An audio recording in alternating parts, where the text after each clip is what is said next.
panggil Kepsek SMA 11 Semarang? Ya, rekan Arin dan pemirsa Tribunnews, bisa kami jelaskan bahwa betul tadi kami ralat Dinas Pendidikan dan Kebudayaan Provinsi Jawa Tengah atau Disdikbud Provinsi Jawa Tengah ya, memanggil Kepala Sekolah SMA 11 Semarang atau Ibu Tri Widya Susti ke kantor Disdikbud Provinsi Jawa Tengah.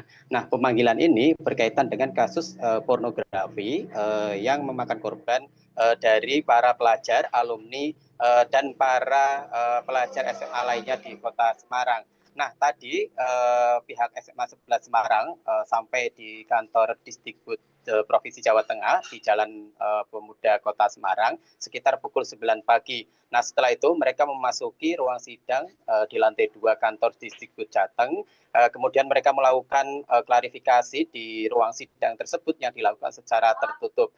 Nah, mereka keluar sekitar pukul 11.10, kemudian Tribun berusaha untuk mengonfirmasi atau mewawancarai dua belah pihak antara Disdikbud maupun dari Kepsek SMA 11 Semarang. Nah, tadi kami sudah mewawancarai kepada sekretaris ini ya, Dinas Pendidikan dan Kebudayaan Provinsi Jawa Tengah, Bapak Syamsuddin Isnaini, dan Bu Tri Widya Susti, Kepsek SMA 11 Semarang. Nah, Pak Samsudin ini menerangkan kepada Tribun bahwa pemanggilan ini hanya sekedar klarifikasi atas kasus tersebut. Kemudian dia juga ingin mengetahui bagaimana update-update perkembangan kasus ini, terutama yang berkaitan dengan korban.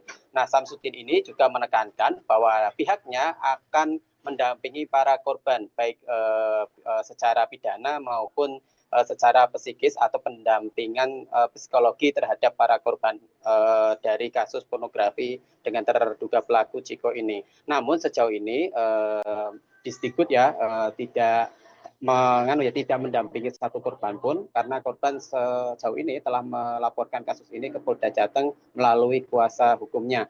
Nah, kami juga telah ngobrol dengan Kepsek SMA 11 Semarang, Putri Widya Suti. Dia memenuhi panggilan ini karena dia merasa bertanggung jawab dengan kasus ini. Kemudian dia menerangkan atau menegaskan selepas pertemuan itu bahwa kasus yang berkaitan dengan SMA 11 ini tidak ditutup-tutupi dan pihaknya terbuka terkait kasus ini. Begitu, rekan Arin. Oke, lalu bagaimana tanggapan dari Kepsek SMA 11 Semarang terkait panggilan tersebut, rekan Iwan? Ya, Ibu Tri, yang sudah saya singgung sedikit tadi di awal, ya Bu Tri ini ya sudah memenuhi panggilan itu, dan setelah panggilan ini dia menerangkan bahwa tadi ya dia tidak menutupi kasus ini, kemudian juga dia secara terbuka ini ya meminta para korban ketika merasa menjadi korban dalam kasus ini untuk segera melaporkan kepada pihak sekolah. Dia juga dalam pertemuan tadi juga membantah beberapa hal. Nah, bantahannya itu yang pertama adalah dia mengaku bahwa dia tidak merasa ini ya membela pelaku.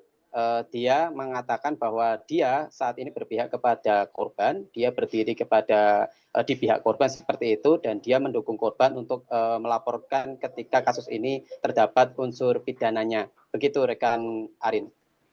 Baik, bagaimana tanggapan Disdikbud Jateng sendiri soal adanya korban edit konten porno Ciko dari kalangan guru?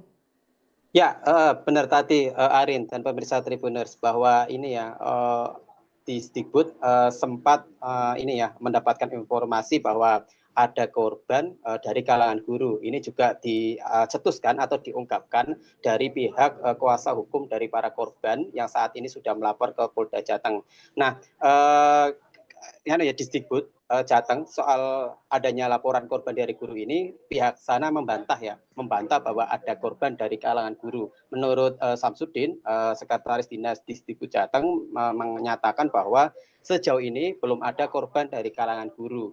Sejauh ini berdasarkan informasi atau verifikasi pihaknya bahwa korban masih hanya sebatas alumni. Nah, kita juga mengonfirmasi kepada Kapsek SMA 11 Semarang, Putri, seperti itu. Dia juga menegaskan sejauh ini tidak ada korban dari kalangan guru. Jadi kemudian kita juga konfirmasi ke polisi bahwa sejauh ini juga tidak ada korban dari kalangan guru.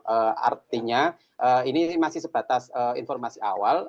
Kita belum mengklarifikasi lebih jauh. Bisa saja ada guru menjadi korban tapi belum melapor. Seperti itu, Arin. Rekan Iwan, lantas bagaimana tanggapan Kepsek SMA 11 soal korban merasa tidak ditampung sekolah mengenai kasus Ciko ini? Ya, ya tadi Bu Kepsek ini ya Bu Triwidya Susti, Kepsek SMA 11 Semarang, tadi ketika kita konfirmasi berkaitan dengan hal itu, dia juga membantah. Dia merasa bahwa sebenarnya dari awal SMA 11 sudah terbuka kepada para korban, tapi memang para korban ini merasa bahwa SMA 11 Semarang tidak memberikan ruang yang cukup pada para korban.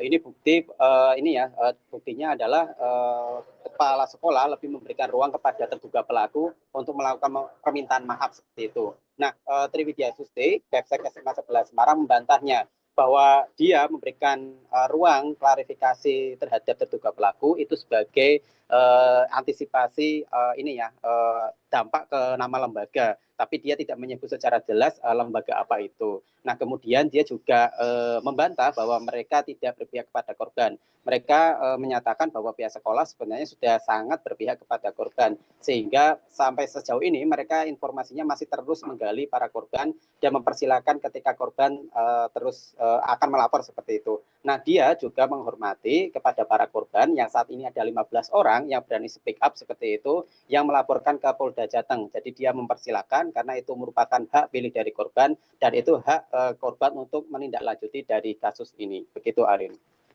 Terakhir, bagaimana update penyelidikan kasus Ciko di Polda Jateng untuk saat ini, rekan Iwan? Ya, rekan Arin dari Prinsa Tribunus bisa kami jelaskan ya soal update kasus ini di Polda Jateng. Kasus ini sudah naik ke penyidikan. Kami juga baru saja melakukan wawancara dengan Kepala Bidang Hubungan Masyarakat Kabitumas Polda Jateng, Kombes Pol Artanto. Dia mengatakan bahwa kasus ini naik ke tahap penyidikan. Kami juga sudah mengonfirmasi ke pengacara dari ini ya belasan korban yang sudah melapor, yakni juga seperti itu. Pak Juga ini sebagai pengacara juga sudah menyatakan saat ini sore ini para korban dimintai keterangan kembali oleh penyidik karena naiknya kasus ini ke tahap penyidikan.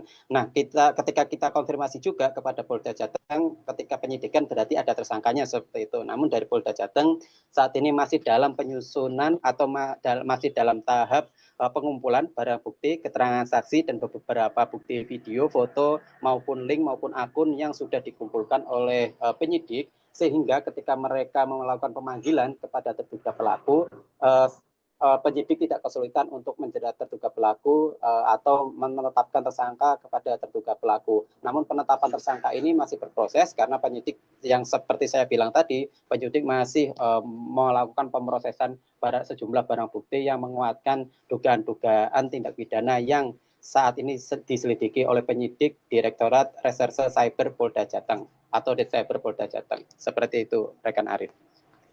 Terima kasih rekan Iwan atas laporannya. Selamat bertugas kembali.